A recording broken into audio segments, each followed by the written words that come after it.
Dahulu kala ada sebuah cerita terkenal yang beredar di dunia persilatan.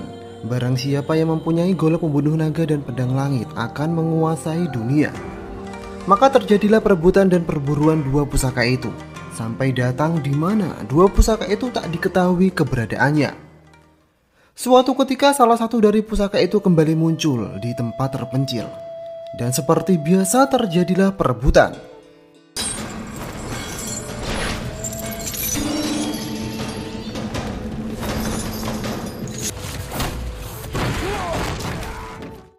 Salah seorang pendekar dari salah satu sekte besar, yaitu Wudang, bernama Yudayan, berjuluk pendekar ketiga tak sengaja melintas.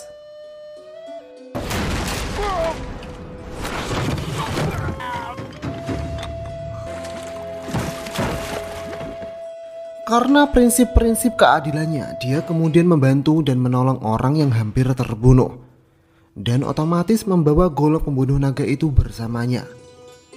Tapi saat itu walau Yudayan mengetahui bahwa itu golok pembunuh naga, dia tak menginginkannya dan menganggap itu hanya cerita fiktif saja. Bukannya Yudayan mendapatkan terima kasih, malah Yudayan dianggap ingin juga merebut golok itu dan ingin dibunuh. Saat itulah tiba-tiba sekelompok orang datang ingin merebut golok itu. Mereka dari sekte Pasir Laut, sekte yang terbilang cukup kecil.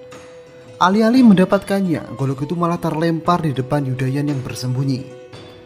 Di waktu yang bersamaan datang kelompok Yin Yewang dari sekte Elang Langit, sehingga orang-orang dari sekte Pasir Laut dibantai habis.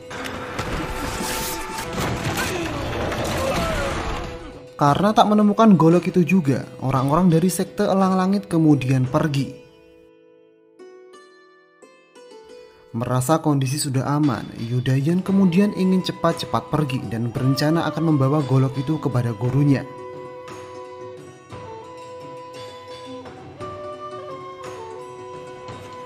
Tapi informasi tentang golok naga yang sekarang berada di tangan Yudayan diketahui oleh sekte Elang Langit. Sehingga kemudian Yudayan ditangkap oleh sekte Elang Langit dengan dilumpuhkan dengan jarum beracun. Setelah golok itu direbut oleh sekte Elang Langit, adik perempuan dari Yewang bernama Yin Susu tak ingin Yudayan dibunuh karena merasa Wudang dan dunia persilatan tak akan tahu golok itu ada di tangan sekte Elang Langit, dan melihat Wudang adalah sekte paling menjunjung rasa keadilan. Dengan menyembunyikan identitasnya, Yin Susu kemudian pergi ke kelompok ekspedisi yang bernama Penjaga Gerbang Naga. Yin Susu meminta penjaga gerbang naga mengirim Yudayan kembali ke Wudang. Lalu Yin Susu mengancam, jika Yudayan tak berhasil sampai di Wudang, Yin Susu akan menghabisi semua orang di penjaga gerbang naga. Yudayan kemudian dibawa oleh orang-orang dari penjaga gerbang naga menuju Wudang. Dalam perjalanannya, kelompok penjaga gerbang naga dihentikan seseorang yang mengaku sebagai salah satu dari ketujuh pendekar Wudang. Mereka menanyakan tentang di mana golok itu. Saat itu orang-orang dari penjaga gerbang naga tak tahu. Kemudian karena ada bonus tambahan dan tak curiga apapun, penjaga gerbang naga membiarkan orang-orang itu membawa Yudayan. Disinilah dimulai awal kerumitannya. Saat orang-orang dari penjaga gerbang naga ingin kembali, mereka bertemu dengan salah satu pendekar Wudang. Dia adalah Zhang Cuisan, berjuluk pendekar kelima, yang saat itu sedang mencari seniornya Yudayan. Zhang Cuisan saat itu diberitahu bahwa Yudayan sudah dibawa ke Wudang. Merasa ada yang tak beres, Zhang Cuisan kemudian pergi mencari seniornya. Karena saat dia keluar dari Wudang, dia tak berpapasan dengan seorang pun. Prasangka Zhang Cuisan ternyata memang benar. Orang-orang yang menjemput Yudayan bukan dari Wudang, dan mereka adalah orang-orang yang ingin mengetahui keberadaan golok pembunuh naga. Karena Yudayan tak mau memberitahu dan tak tahu di mana golok pembunuh naga itu, orang-orang misterius itu mematahkan semua sendi Yudayan. Di saat Zhang Cuisan datang, dia sudah terlambat. Seniornya sudah terkapar tak berdaya. Segera Zhang Cuisan membawa seniornya ke Wudang. Di sana ketua Wudang, Zhang Sangfeng, langsung memberikan pertolongan pertama. Saat itu ditemukanlah jarum beracun yang orang-orang Wudang tak tahu itu dari mana. Di saat yang bersamaan orang-orang dari penjaga gerbang naga datang. Mereka menceritakan kronologinya dan ingin meminta maaf. Tapi emosi para pendekar udang tak terbendung dan mengusir mereka. Saat itulah para pendekar udang mengetahui dari bekas emas yang diterima penjaga gerbang naga dari orang-orang misterius itu, bahwa Yudayan terluka oleh jurus jari baja emas dari Shaolin. Karena Zhang Sanfeng dulu dari Shaolin, Wudang tak ingin gegabah menuduh Shaolin.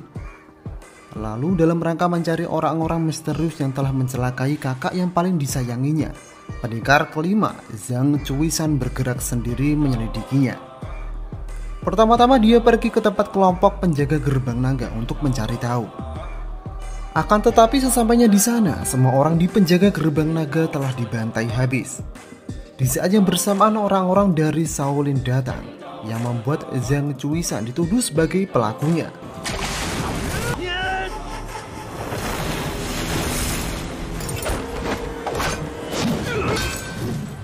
Tiba-tiba dari balik bayang-bayang ada seseorang yang membantu Zhang Chuisan, sehingga Zhang Chuisan dapat lolos dari kepungan biksu Shaolin.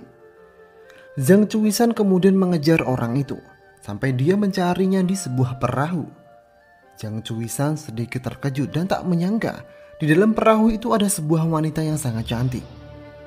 Zhang Chuisan merasa dia mencari di tempat yang salah. Akan tetapi setelah Zhang Chuisan tahu wanita itu bermarga Yin, Zhang Chuisan merasa wanita itu ada kaitannya dengan tragedi kakak seperguruannya. Ya, wanita itu adalah Yin Susu. Yin Susu akhirnya menceritakan sedikit kronologinya, bahwa dalam memastikan pendekar ketiga aman, dia diam-diam membuntuti pengawalan penjaga gerbang naga. Setelah Yudayan dibawa pergi oleh orang-orang misterius itu, Yin Susu mengikutinya dan ingin merebut kembali pendekar ketiga. Akan tetapi dia tak bisa menandingi orang-orang misterius itu dan terkena racun bunga palem. Dan karena penjaga gerbang naga telah gagal mengawal pendekar ketiga ke Wudang, Yin Susu kemudian membantai orang-orang di penjaga gerbang naga. Sekilas Zhang Chuisan tak setuju dengan aksi Yin Susu itu, sehingga mereka berdua berdebat, sampai akhirnya Yin Susu menyuruh Zhang Chuisan pergi. Pendekar kelima yang terkenal dengan keadilan dan kebijaksanaan tak akan dapat bersama dengan dia yang penuh dengan kejahatan. Akan tetapi saat itu terlihat sebelum pergi Zhang Chuisan kemudian mengobati luka dari Yin Susu.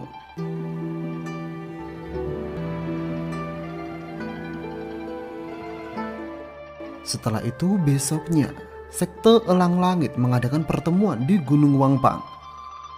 Mereka mengumumkan telah mendapatkan pusaka golok pembunuh naga, dan secara sepihak akan mencaplok sekte-sekte kecil seperti aliran pasir laut, perguruan tinju sakti, dan aliran paus besar, yang membuat banyak orang tak terima. Di tengah-tengah perseteruan itu datanglah Zhang Chuisan. Diketahui dia datang karena golok pembunuh naga ada kaitannya dengan tragedi Yudayan. Akan tetapi sebelum dia mengetahui kejelasannya, tiba-tiba datang lagi seseorang yang membuat semua orang ketar-ketir.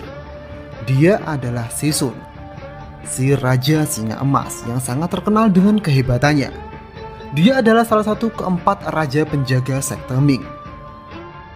Dia datang karena ingin merebut golok pembunuh naga. Dia merasa dialah yang paling pantas, dan kemudian akan membunuh semua orang yang ada di pulau Gunung Wangpang untuk menghilangkan informasi keberadaan golok pembunuh naga. Zhang Chuisan merasa tak bisa diam saja, apalagi golok itu berkaitan dengan tragedi seniornya. Maka dari itu Zhang Chuisan mengajak Sisun untuk bertarung, dan saat itu Sisun juga setuju. Jika Zhang Chuisan kalah, Zhang Chuisan akan menyerahkan nyawanya. Tapi jika Zhang Chuisan menang, Zhang Chuisan berharap Sisun tak membunuh orang-orang di sana. Zhang Chuisan kemudian mengajak Sisun untuk berduel menulis sastra.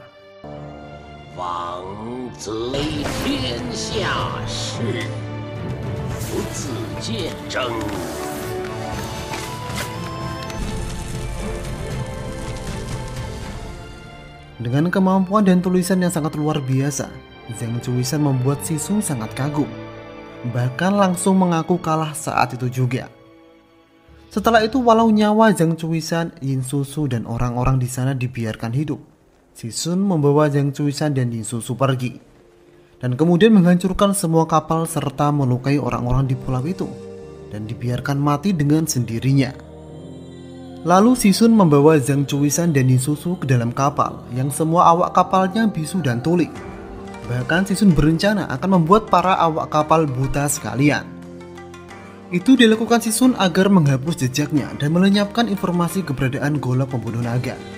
Dan tujuan Sisun sekarang adalah mencari pulau yang sunyi untuk bersembunyi dan membongkar rahasia di balik mitos hebat golok pembunuh naga. Zhang Chuisan tak lantas diam saja. Dia kemudian merencanakan sesuatu agar dapat kabur dari kapal itu. Tapi sungguh sial, sebelum rencana itu dilakukan, Sisun mengetahuinya. Sehingga setelah itu, Sisun ingin melenyapkan Zhang Chuisan dan Yin Susu.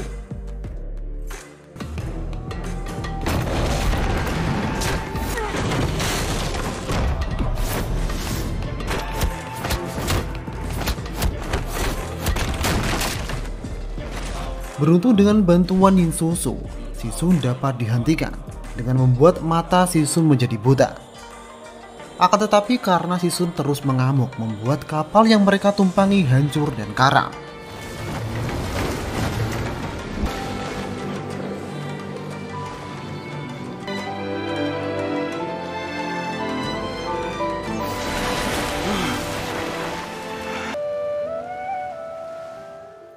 Singkat cerita, Zhang Chuisan dan Yin Susu kemudian menemukan sebuah pulau yang belum pernah terjamah sama sekali. Pulau itu penuh salju dingin dan terdapat gunung Merapi di tengahnya, sehingga mereka berdua menyebut pulau itu Pulau Es Api. Setelah itu ternyata di antara mereka berdua sama-sama menaruh perasaan yang sama. Ya, rasa cinta itu ada pada mereka. Dengan melupakan perselisihan antara sekte baik dan sekte jahat, Zhang Chuisan dan Yin Susu kemudian mengucapkan janji suci pernikahan di pulau itu. Mereka tak begitu memikirkan cara mereka kembali ke daratan tengah atau daratan Han. Setelah itu, hari-hari Yin Susu dan Zhang Chuisan kini selalu dipenuhi kebahagiaan. Sampai suatu ketika, saat Zhang Chuisan berjalan di pesisir laut, dia menemukan tubuh seseorang. Ternyata dia adalah Sisun. Tanpa memikirkan bahayanya nanti, Zhang Chuisan kemudian menolong Sisun. Setelah itu, karena merasa bersalah telah membuat Sisun buta, Zhang Chuisan dan Yin Susu berjanji akan membalas dengan merawat Sisun selamanya saat berada di Pulau Es Api. Waktu pun kembali berjalan. Setelah beberapa bulan, Yin Susu kemudian hamil, dan beberapa hari kemudian Yin Susu akan melahirkan. Disinilah kekhawatiran mereka berdua muncul. Belakangan ini Sisun menunjukkan gelagat aneh. Dia selalu mengamuk dengan golok pembunuh naganya. Hingga akhirnya kekhawatiran itu benar-benar terjadi. Saat Yin Susu di tengah-tengah persalinan, Sisun mulai mengamuk kembali dan berbicara akan membalas dendam gurunya. Zhang Chuisan yang saat itu di sana sekuat tenaga menghentikan Sisun. Sampai akhirnya amukan Sisun berhenti saat anak Yin Susu dan Zhang Chuisan lahir. Sisun teringat akan keluarganya. Kemudian dia menceritakan sedikit kisah hidupnya, bahwa dulu semua keluarganya telah dibunuh oleh gurunya bernama Cheng Kun. Istrinya diperkosa, bahkan anak Sisun yang saat itu bayi juga dibunuh. Dalam rencana balas dendamnya, Sisun kemudian melakukan banyak pembunuhan untuk mencari keberadaan Cheng Kun. Sebelum itu, Sisun juga merampas kitab jurus dari sekte Kong Tong, yaitu Tunju Tinju Sakti. Dan jurus-jurus itulah yang membuatnya kadang menjadi gila dan emosi. Pernah suatu ketika, Sisun bertemu dengan pemimpin Shaolin bernama Kong Jian. Untuk meredam amarah Sisun, Kong Jian bersedia menerima pukulan Sisun untuk tak membunuh sembarangan lagi. Kalau bisa, malah memaafkan Cheng Kun. Tapi Sisun tak bisa begitu saja melupakan Cheng Kun.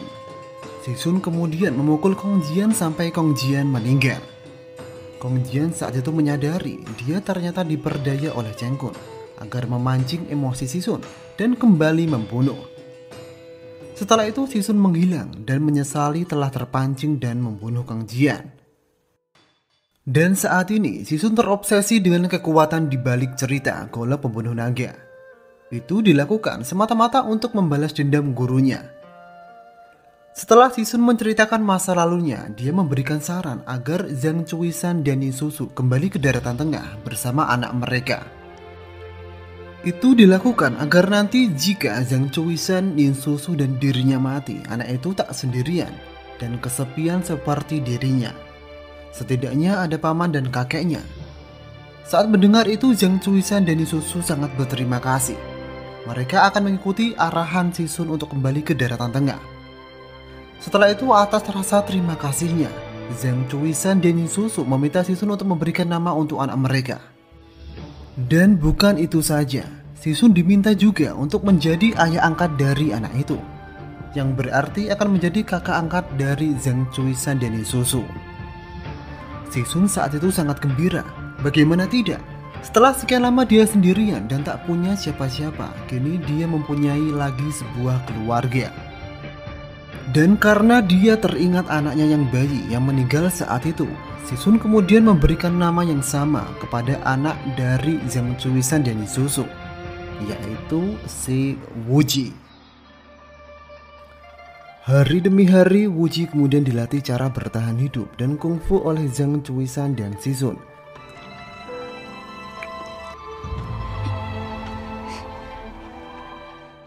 Sampai hari yang ditunggu-tunggu tiba. Ya, angin menuju selatan telah berhembus. Inilah saatnya mereka semua kembali ke daratan tengah. Akan tetapi saat persiapan sudah selesai dan mau berangkat, Sisun menyatakan bahwa ia akan tetap tinggal di Pulau Es Api. Dia belum menemukan rahasia di balik golok itu. Walau Zhang Chuisan, Yin Susu dan si Wuji memaksanya, Sisun tetap bersikeras tinggal. Dia kemudian berpesan ke si Wuji agar menggunakan marga ayah kandungnya saat berada di daratan tengah, agar rahasia Sisun di Pulau Es Api tetap terjaga. Sehingga Sisun Wuji berganti nama menjadi Zhang Wuji. Setelah berpamitan, Zhang Chuisan, Yin Susu dan Wuji segera menuju ke daratan tengah. Di tengah-tengah perjalanannya mereka menemukan kapal dari sekte Elang Langit. Saat itu sekte Elang Langit sedang berseteru dengan orang dari sekte Kunlun, yaitu si Huazi dan Wei Xianyang. Dan tak diduga saat Zhang Chuisan, Yin Susu dan Wuji naik ke kapal itu, mereka bertemu dengan Yu Lianzhou. Dia adalah salah satu dari ketujuh pendekar pedang Wudang yang bergelar pendekar kedua. Karena Yin Yewang dan Yu Lianzhou sangat bahagia bisa bertemu kembali dengan adik-adiknya, kedua belah pihak kemudian menghentikan perseteruan itu. Bahkan Yu Lianzhou akan mengantarkan Zhang Chuisan, Yin Susu dan Wuji menuju ke Wudang. Sebelum itu, Yu Lianzhou ingin sedikit mendengarkan penjelasan dari Zhang Chuisan dan Yin Susu. Karena kini nama Zhang Chuisan dituduh sebagai pelaku pembantaian seluruh orang dari penjaga gerbang naga. Kemudian akhirnya Zhang Chuisan dan Yin Susu menceritakannya bahwa sebenarnya yang melakukannya adalah Yin Susu, dan itu sudah perjanjian yang harus dibayar karena gagal mengawal pendekar ketiga. Dan Zhang Chuisan saat itu memastikan Yin Susu tak akan membantai lagi. Yin Susu sepenuhnya berubah. Akan tetapi saat itu Yin Susu tak bisa menceritakan bahwa dialah awal dari tragedi Yudayan. Karena dialah yang sebenarnya membuat Yudayan pingsan dengan jarum beracunnya. Dia takut Zhang Chuisan akan membenci dirinya. Setelah mendengar itu, Yu Lianzhou berkata, bagaimanapun sekarang Yin Susu sudah menjadi bagian dari Wudang. Untuk persoalan terbunuhnya para penjaga gerbang naga, Wudang akan ikut bertanggung jawab. Setelah itu, Zhang Chuisan, Yin Susu, Wuji dan Yu Lianzhou bersama-sama pulang ke Wudang. Di dalam perjalanan mereka bertemu dengan tentara Mongol yang arogan terhadap rakyat. Diketahui saat ini daratan tengah dikuasai oleh pemerintahan dinasti Yuan yang berasal dari Mongolia. Melihat kekerasan itu, Zhang Chuisan dan Yu Lianzhou tak bisa diam saja. Mereka kemudian menghentikan para prajurit itu. Naasnya, saat itu Zhang Wuji yang tak dijaga kemudian dibawa pergi oleh seseorang. Karena saat itu mereka semua gagal merebut Wuji, dan Yu Lianzhou juga mengalami luka yang lumayan parah. Mereka kemudian berencana kembali ke Wudang dulu. dan meminta pertolongan Zhang Sanfeng. Setibanya di Wudang, Zhang Chuisan disambut gembira karena 10 tahun tak ada kabar, dan kehadiran Yin Susu juga tak begitu dipermasalahkan oleh saudara pendekar Wudang. Akan tetapi ada salah satu pendekar Wudang yang tak begitu suka kehadiran Yin Susu. Dia adalah Ying Tingling, pendekar ke-6 Wudang. Alasannya adalah karena Yin Susu dari sekte Elang Langit, dan sekte Elang Langit adalah pecahan dari sekte Ming. Dan alasan lain adalah dulu tunangan pendekar ke-6 telah direbut oleh petinggi sekte Ming yang berposisi sebagai penasihat Kiri Agung. Di daratan tengah terdapat beberapa sekte besar. Di antara mereka kemudian menyebut diri mereka sebagai kubu sekte baik, yang terdiri dari Shaolin, Wudang, Emei, Kunlun, Huanshan, dan Gongtong. Dan mereka secara sepihak menyebut sekte Ming sebagai sekte iblis atau sekte jahat. Sekte Ming sendiri adalah sekte yang berasal dari Persia. Dulu sekte itu sangatlah besar, bahkan ke-6 sekte baik tak dapat mengalahkan sekte Ming. Akan tetapi setelah ketua sekte Ming menghilang, sekte Ming kemudian terpecah. Dan salah satunya adalah sekte Elang Langit. Setelah itu Zhang Chuisan dan Yin Susu menghadap kepada Zhang Sanfeng. Zhang Sanfeng saat itu tak mempermasalahkan kehadiran Yin Susu. Bahkan dia sangat menyambut baik Yin Susu. Di sana Zhang Chuisan memohon agar gurunya mau menolong Zhang Wuji. Kemudian Zhang Chuisan mengajak Yin Susu untuk menemui Yudayan. Akan tetapi Yin Susu berkata belum bisa sekarang karena saat ini dia masih tidak enak badan. Padahal Yin Susu tak mau nanti jika dia bertemu dengan Yudayan, Yudayan akan tahu bahwa yang menyerangnya dengan jarum beracun adalah dirinya. Diketahui setelah tragedi itu, Yudayan kini lumpuh total karena semua sendinya kini hancur dan tak bisa disembuhkan. Sembari menunggu informasi keberadaan Wuji, orang-orang di sekte Wudang kini mempersiapkan acara ulang tahun Zhang Sanfeng. Dan ada sesuatu yang mencurigakan, karena hanya beberapa saja yang diundang, tapi kini semuanya malah hadir. Dan benar saja, mereka semua datang karena ada maksud lain. Iya, itu tak lain adalah mencari informasi di mana Si Sun dan golok pembunuh naga berada. Melihat sekte Wudang terpojokkan, Zhang Chuisan akhirnya memberitahukan ke semua orang bahwa Si Sun kini telah menjadi kakak angkatnya. Dan Zhang Chuisan tak bisa memberitahukan lokasi di mana Si Sun berada. Untuk persoalan pembantaian penjaga gerbang naga, Zhang Chuisan tahu pelakunya, tapi tak bisa memberitahukannya. Seketika semua orang di berbagai sekte tak bisa menerima jawaban itu dan kembali bersikeras memaksa. Pihak Wudang tak tinggal diam disudutkan seperti itu. Saat itu pihak Wudang menuntut Shaolin agar bertanggung jawab atas tragedi pendekar ketiga. Karena pendekar ketiga cacat karena jurus jari emas baja dari Shaolin. Saat kebuntuan itu pihak Wudang menantang Shaolin berduel. 7 pendekar Wudang akan melawan biksu Shaolin. Jika Wudang menang, Wudang meminta Shaolin memimpin sekte lain untuk pergi dari Wudang dan jangan mengganggu lagi. Karena pendekar ketiga tak bisa ikut bertarung, Zhang Chuisan menyarankan Yin Susu menggantikan pendekar ketiga. Sebelum duel itu terjadi, Yin Susu akhirnya menemui Yudayan. Di saat mendengar suara Yin Susu, Yudayan langsung sadar bahwa yang membuatnya pingsan dengan jarum beracun itu adalah Yin Susu. Tapi saat itu Yudayan mencoba meredam emosinya dan mencoba ikhlas. Itu semua masa lalu dan kini Yudayan tak ingin merusak kebahagiaan adik seperguruannya itu. Akan tetapi di lain sisi Yin Susu tak mau menyembunyikan rahasianya lagi. Dia akhirnya membuka rahasianya kepada seluruh saudara pendekar Wudang bahwa dialah awal dari tragedi itu dan siap untuk menyerahkan nyawanya. Sontak seketika membuat Zhang Chuisan sangat emosi. Tapi dia tak bisa membunuh wanita yang sangat ia cintai. Bagaimanapun bukan Yin Susu yang menghancurkan semua sendi Yudayan. Tapi walaupun begitu, dia bingung bagaimana bertanggung jawab atas hal itu. Zhang Chuisan kemudian keluar menemui semua orang dan berkata akan bertanggung jawab penuh atas semua permasalahan ini. Pada akhirnya ini semua tentang mendapatkan golok pembunuh naga. Zhang Chuisan kemudian bersujud kepada gurunya dan meminta agar dapat menolong Wuji dan merawatnya dengan baik. Kemudian dengan pedang yang ada di tangannya, Zhang Chuisan kemudian memilih bunuh diri daripada mengkhianati kakak angkatnya.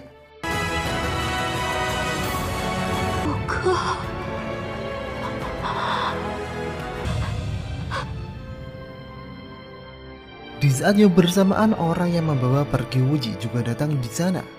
Kemungkinan Wuji digunakan mengancam Zhang Chuisan dan Yin Susu untuk memberitahukan di mana si Sun berada. Akan tetapi sebelum itu terjadi, Zhang Sanfeng kemudian berhasil merebut Wuji. Dan akhirnya Wuji dapat bertemu kembali dengan ibunya.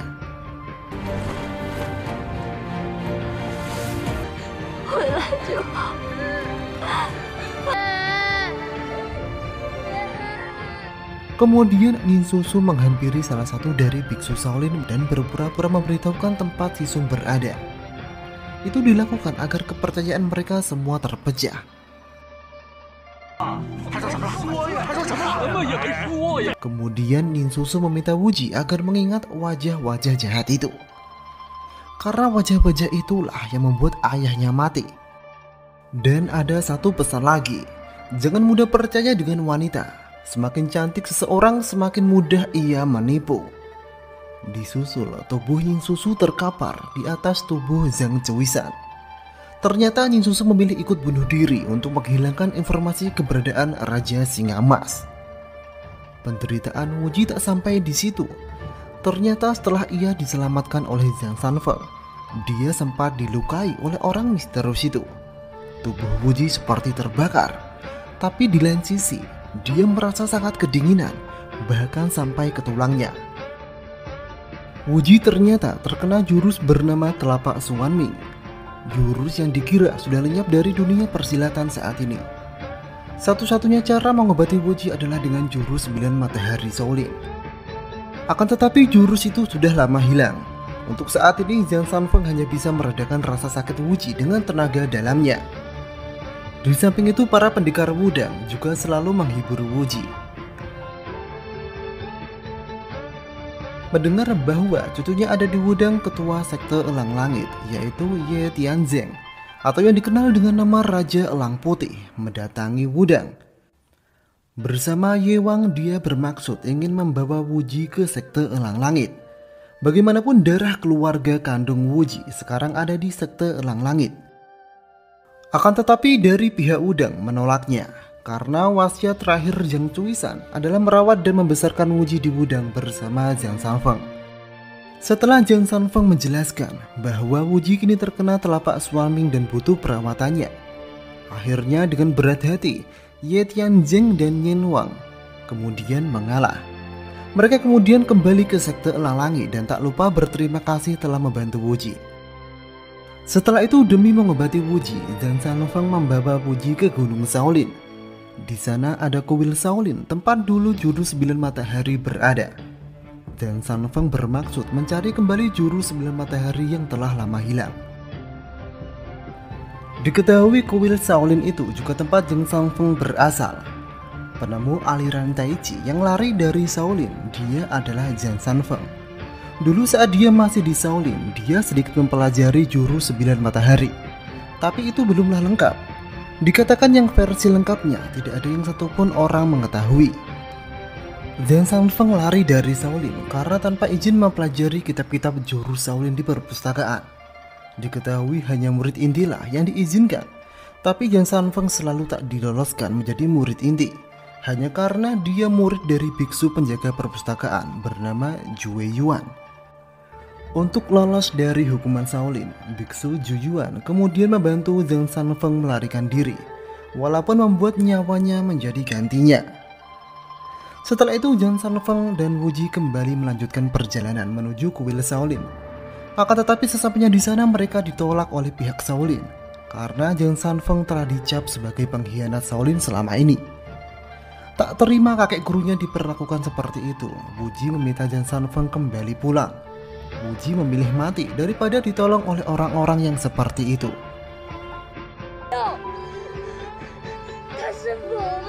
Di tengah-tengah perjalanan kembali ke Wudang, Wuji diam-diam pergi meninggalkan Zhang Sanfeng. Wuji merasa kehadirannya akan selalu menyusahkan Jiang Sanfeng. Apalagi dengan kondisi Jiang Sanfeng yang sangat tua. Wuji kemudian pergi tanpa tahu arah dan tujuannya. Sampai suatu ketika saat penyakitnya kambuh, dia ditolong oleh seorang gadis kecil bernama Zhao Ziro. Gadis kecil itu kemudian membawa Wuji ke rumahnya.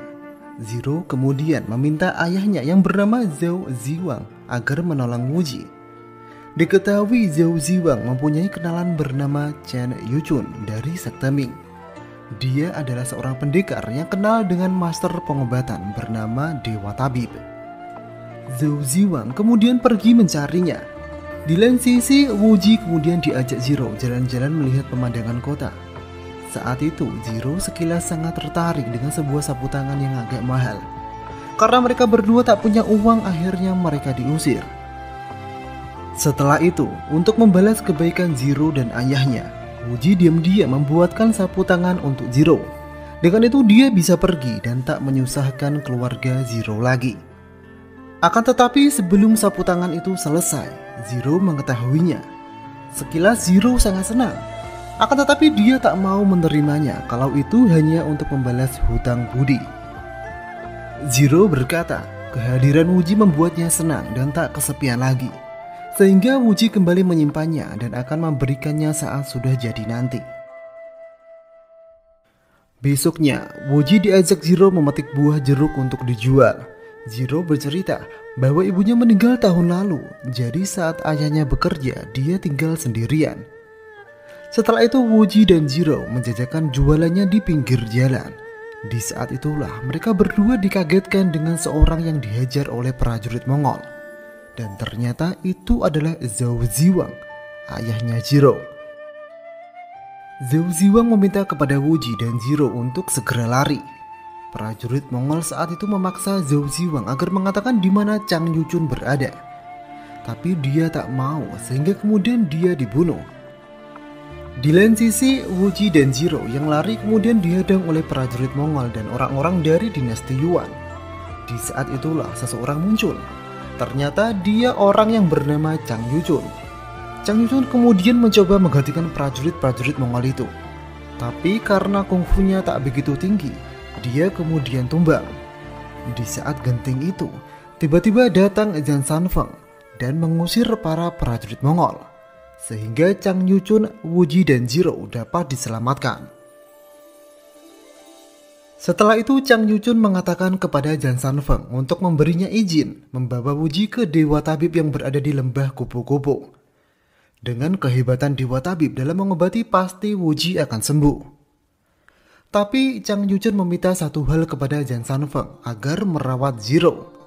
Saat itu Jiang Sanfeng sepakat. Sehingga Wuji dan Ziro kemudian berpisah. Wuji akan menuju ke lembah kupu-kupu, sedangkan Ziro akan dibawa ke Wudang.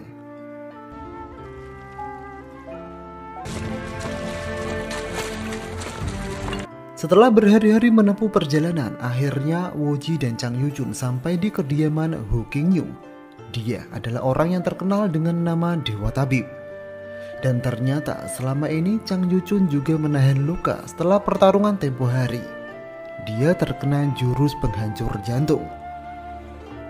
Walau Hu Qingyu sangat hebat dalam pengobatan, dia tak mau sembarangan mau mengobati. Dia hanya mau mengobati untuk orang-orang dari sekte Ming. Itu dikarenakan masa lalu Hu Qingyu. Hu Qingyu sendiri berasal dari sekte Ming. Dulu saudaranya telah dibunuh oleh orang dari sekte Huanshan, sehingga dia tak ingin menolong orang dari luar sekte Ming lagi. Inilah titik kebuntuannya. Karena Wuji mengandung darah Wudang, Hu Qingyu tak mau menolong Wuji. Walau Chang Yuchun bersikeras meminta, itu sia-sia.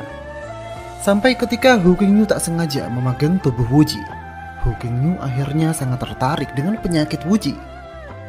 Hu Qingyu tahu itu adalah luka karena telapak suami yang telah lama lenyap. Hu Qingyu merasa tertantang untuk mengobatinya. Hu Qingyu kemudian memberi pilihan, hanya satu yang ia akan obati, Wuji atau Chang Yuchun. Melihat kondisinya, Chang Yuchun ditaksir tak akan bertahan dalam waktu 1-2 minggu. Saat itu Chang Yuchun bersedia Dia rela kehilangan nyawa asalkan Wuji selamat. Pengobatan Wuji pun akhirnya dilakukan oleh Hu Qingyu. Hari demi hari terlewati. Kondisi Wuji mulai membaik. Tapi pernyataan Zhang Sanufeng memang benar. Luka telapak suami hanya bisa dihilangkan dengan jurus 9 matahari. Walau kondisi Wuji kini membaik, tapi sewaktu-waktu luka Wuji masih bisa kambuh. Setelah melewati proses pengobatan, Hu Qingyu mulai tertarik dengan potensi dan kejeniusan Wuji. Seperti saat Wuji membantah Hu Qingyu tentang alur nadi. Bukan antara 4 atau 6, melainkan bisa berubah menjadi 10. Sesuatu argumen baru yang luar biasa. Maka dari itu Hu Qingyu mempersilahkan Wuji belajar banyak buku darinya. Dengan kata lain, Wuji diangkat menjadi murid satu-satunya Dewa Tabib. Setelah membaca banyak buku, Wuji menemukan sendiri cara mengobati Chang Yuchun. Karena Hu Qingyu tak mau mengobati Chang Yuchun, saat itu dia bertekad akan mengobati Chang Yuchun sendiri.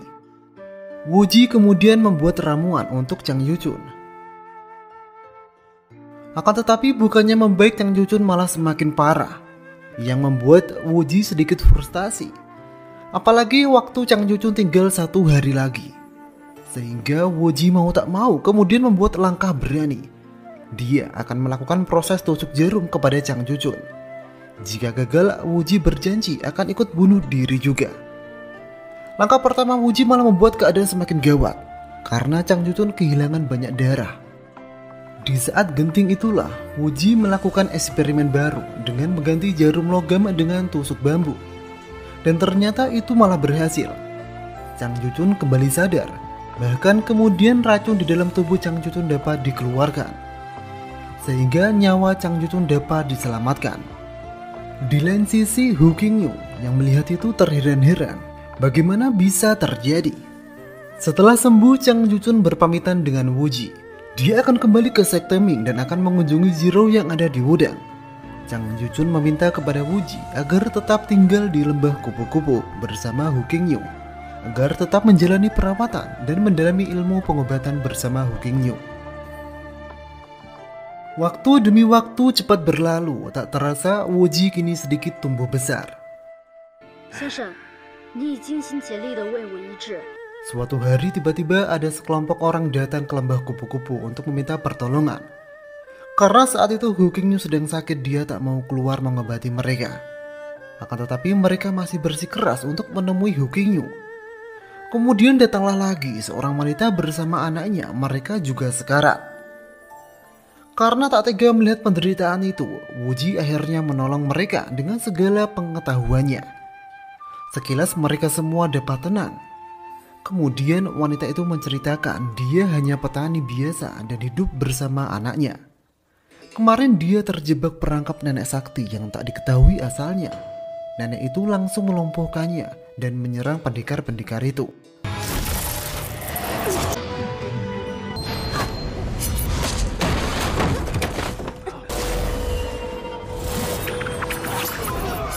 Kemudian nenek itu meracuni mereka semua dan menyuruh mereka untuk meminta bantuan Dewa Tabib yang ada di lembah kupu-kupu.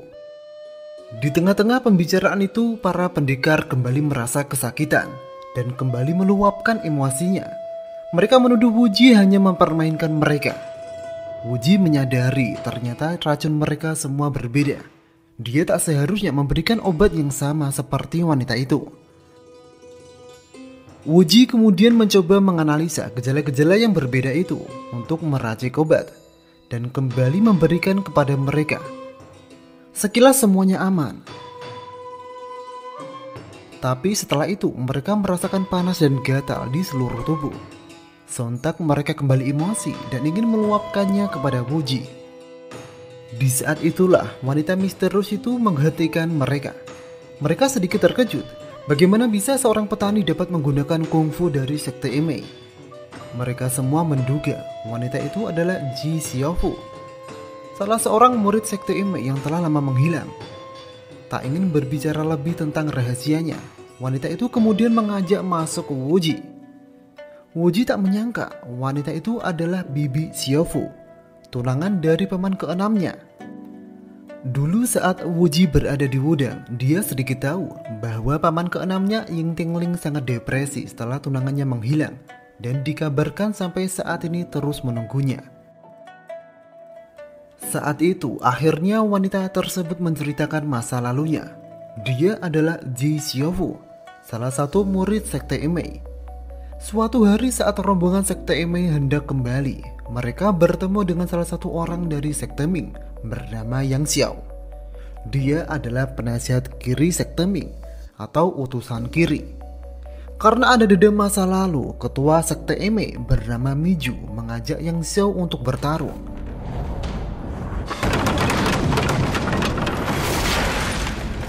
Akan tetapi karena kungfu Yang Xiao sangatlah hebat, Miju akhirnya kalah.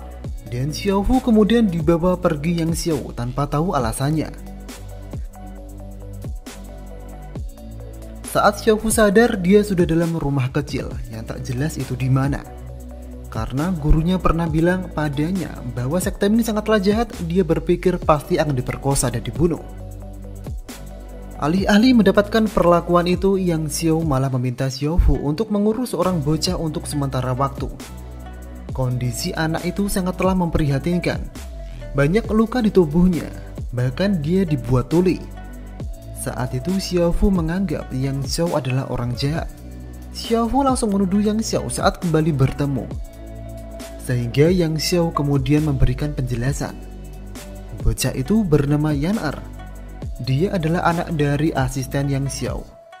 Dulu orang tuanya tertangkap sekte lain saat menjalankan tugas, sehingga kemudian keluarganya disiksa dan dibunuh. Jika saja saat itu Yang Xiao tak datang, Yan Er akan dibunuh juga.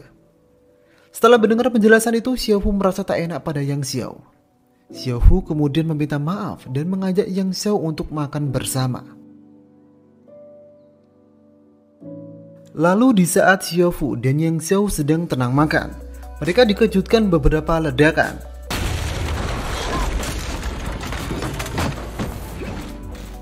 Disusul beberapa orang datang. Mereka adalah salah satu dari fraksi 5 elemen sekte Ming yang dipimpin oleh seorang bernama Sai Kelly. Sai Kelly memendam dendam kepada Yang Xiao karena Yang Xiao membiarkan saudaranya mati dibunuh sekte lain. Karena itulah Sai Kelly ingin membunuh Yang Xiao. Saat Yang Xiao ingin menggantikan Sai Kelly, tiba-tiba tubuh Yang Xiao merasa sakit. Ternyata arak yang diminum Yang Xiao sudah diracuni Sai Kelly. Sehingga Yang Xiao kemudian kabur bersama Xiaofu dan Yan Er. Sampai Yang Xiao berada di ujung jalan di tepi sungai. Karena tak ada jalan lain, Yang Xiao mau tak mau harus bertindak. Dia kemudian mencoba mengeluarkan racun itu dan terpaksa menggantikan Sai Kelly dan orang-orangnya.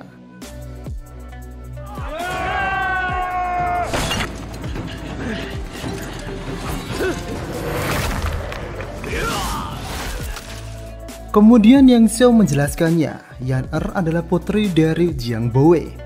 Dan yang tak diketahui semua orang, istri Jiang Bowe adalah saudara perempuan Sai Kelly. Saat keluarga Jiang ditangkap oleh sekte lain, kakak Sai Kelly langsung datang menyelamatkannya. Akan tetapi dia malah ikut terbunuh. Yang Xiao yang mendengar itu ingin menyelamatkan semuanya, tapi yang tersisa hanya Yan Er yang dalam kondisi memprihatinkan.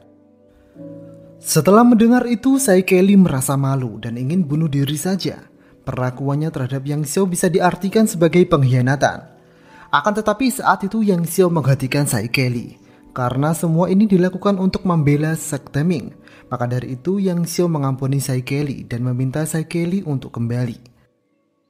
Setelah itu Xiaofu, Yang Xiao dan Yan Er kembali pulang. Dan Xiaofu kemudian merawat Yang Xiao yang masih terluka setelah diracuni oleh Sai Kelly. Hari berikutnya Yan Er berpisah dengan Xiaofu dan Yang Xiao karena Yan Er dijemput oleh neneknya. Suatu ketika Yang Xiao bercerita kenapa Miju sangat benci terhadap dirinya dan sekte Ming. Dulu Yang Xiao pernah bertarung dengan suami Miju bernama Gu Hongzi. Walau membawa pedang langit, Gu Hongzi bukan tandingan Yang Xiao. Sehingga Gu Hongzi kalah, bahkan belum sempat mengeluarkan pedang langitnya. Gu Hongzi kemudian bunuh diri karena malu. Dikabarkan setelah itu pedang langit tak tahu keberadaannya. Miju menuduh Yang Xiao lah yang membunuh suaminya dan merebut pedang langit. Setelah mendengar itu, Xiaofu merasa selama ini anggapannya salah terhadap Yang Xiao. Yang Xiao tak jahat seperti yang dibicarakan. Lambat laun perasaan benci Xiaofu kini berubah menjadi cinta. Dan Yang Xiao juga merasakan hal yang sama. Sampai suatu ketika, Yang Xiao mengajak Xiaofu ikut dengannya dan menjadi istrinya. Walau Xiaofu tak bisa mengungkiri perasaan cintanya, dia masih tak bisa membantah gurunya. Dan dia masih ingin bersama gurunya, bersama membangun kejayaan Eme dan kembali mengambil pedang langit. Saat itu Xiaofu juga mengatakan bahwa dia sudah bertunangan dengan pendekar ke-6 dari sekte Wudang. Karena itulah besok dia akan pergi kembali ke Eme. Dan Xiaofu meminta Yang Xiao agar tak mencarinya lagi. Kalau sampai Yang Xiao mencarinya, dia akan bunuh diri. Dengan berat hati kemudian Yang Xiao melepaskan Xiaofu. Sebelum itu Yang Xiao memberikan giok merah sekte Ming. Jika suatu hari nanti Xiaofu butuh bantuan, Yang Xiao akan selalu ada. Itulah masa lalu Xiaofu. Ternyata Xiaofu tak kembali ke Eme karena jika ia kembali dia akan memperkeruh keadaan antara Miju dan Yang Xiao.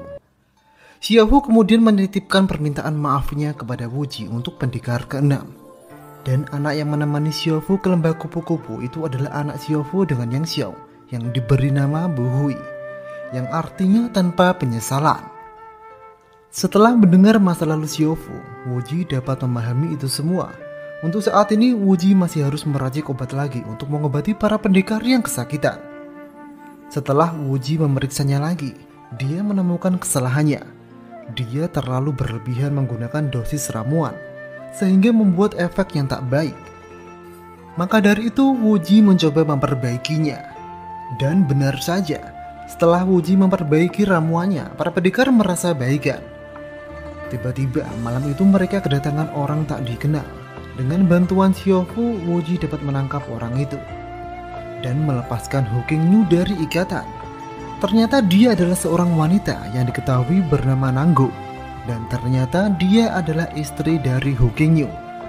Kedatangannya adalah untuk meracuni Hu Qingyu. Kenapa dia melakukannya? Alasannya adalah Nanggu terkenal dengan sebutan master racun, sedangkan Hu Qingyu adalah master pengobatan. Setelah mereka menikah, mereka selalu terobsesi dengan pencapaian. Setiap hari mereka berdua mencari racun yang tak bisa diobati. Tapi selalu saja Hu Qingyu dapat menemukan obatnya. Sampai suatu saat, Nanggu mencari racun paling mematikan untuk menguji Hu Qingyu lagi. Setelah lama ia pergi, kini ia kembali. Dan inilah saatnya.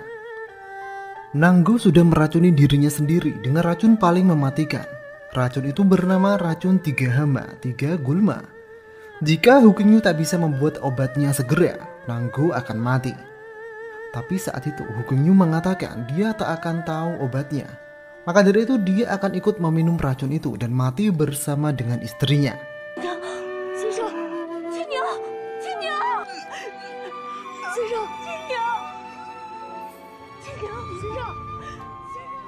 Setelah itu datanglah orang lagi. Ternyata dia adalah orang yang meracuni Xiaofu dan pendekar lainnya. Dia datang untuk membalas dendam kepada Hu Qingyu. Tapi sepertinya kedatangannya sia-sia, karena kini Hu Qingyu sudah tiada. Walaupun tidak puas atas kematian Hu Qingyu, nenek itu akhirnya pergi. Setelah nenek itu pergi, Wuji tak sengaja menyadari bahwa Hu Qingyu dan istrinya belumlah mati. Maka dari itu Wuji segera memberikan beberapa pil untuk membangunkan Nanggu. Setelah mengobati Nanggu untuk sementara, Wuji meminta saran untuk membuat penangkal racun 3 hama 3 gulma. Dan dengan pengetahuan Wuji, akhirnya Hu Qingyu dan istrinya dapat diselamatkan. Mendengar Wuji berbicara tentang nenek misterius itu, Hu Qingyu akhirnya menceritakan. Dulu ada pasangan pendekar di Pulau Laut Timur, tepatnya di Pulau Ular. Mereka berjuluk nenek bunga emas dan kakek daun perak. Suatu hari si kakek itu sakit. Kemudian nenek bunga emas membawa kakek daun perak ke lembah kupu-kupu. Karena prinsip Hu Qingyu dia tak mau mengobati. Karena kakek daun perak bukan dari sekte Ming. Akhirnya mereka berdua kembali dan dikabarkan setelah itu si kakek meninggal dunia. Mungkin itulah sebab nenek bunga emas mempunyai dendam pada Hu Qingyu. Setelah semuanya sembuh, kini Hu Qingyu dan istrinya akan sepakat tak ada persaingan lagi.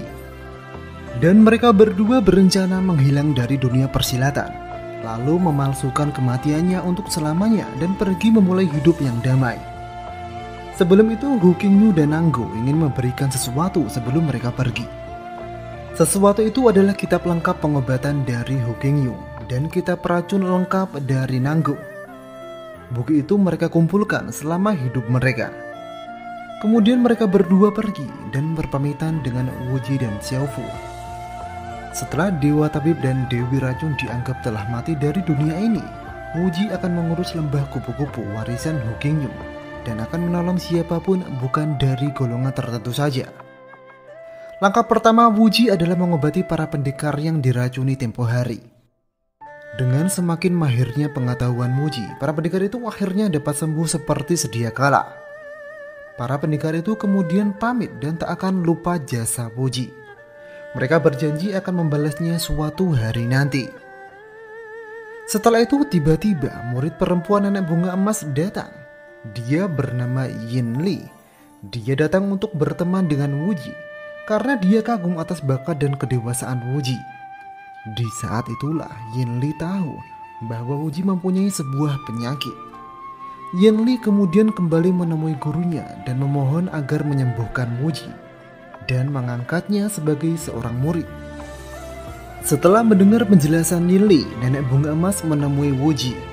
Nenek bunga emas tak menyangka bahwa Wuji terkena telapak Xuanming, sehingga saat itu juga dia mengetahui bahwa Wuji adalah anak dari Zhang Chuisan, yang pastinya mengetahui di mana gola pembunuh naga berada. Wuji yang mengetahui maksud buruk nenek bunga emas menolak menjadi murid. Akan tetapi nenek bunga emas tetap memaksa Wuji, bahkan dengan kekerasan. Beruntung kemudian Xiaofu datang membantu Wuji, sehingga Wuji dapat lari.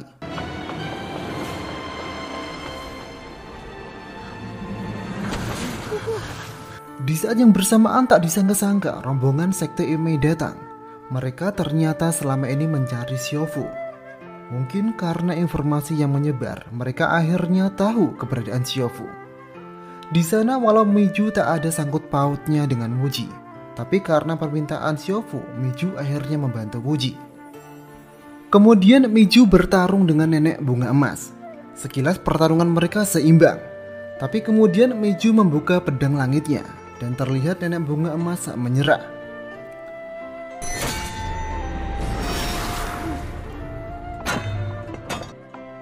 Akan tetapi Yin Li yang terlanjur sayang kepada Wuji tak mau melepaskan Wuji. Yin Li masih mau memaksa Wuji agar ikut bersamanya. Alhasil Wuji spontan menggigit tangan Yin Li, yang membuat nenek bunga emas mengajak Yin Li untuk pulang.